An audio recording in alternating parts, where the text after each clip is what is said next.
Ako si Zig Dulay. Ako yung writer-director ng pelikulang Bambanti. Roll cameras.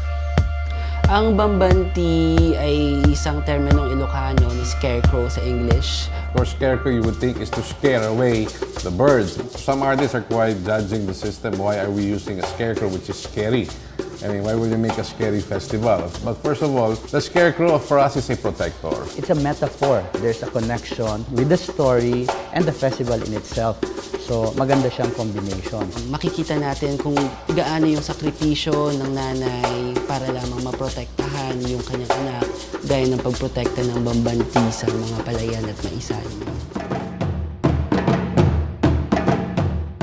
Shoot namin to sa Isabela at makikita niyo yung ganda ng probinsyang ito. Actually, yung pelikula po, yung plot po, yun po ang tunay na nangyayari sa isang barangay. The story is very personal to the director and it's very specific. Hindi lang siya basta personal, kundi sobrang laki ng social issue. Ang mga tao ngayon mapanghusga, mapangmata sa mga mahihirap. Gaano man kahirap ang isang tao, hindi hadlang para hindi siya mamuhay ng marangal. Itong movie na to, super daming makaka-relate. Iniimbitahan ko po kayong lahat na manood ng pelikulang Bambanti. Maganda po yung message nitong Bambanti. Marami pong aral kayo matututunan dito.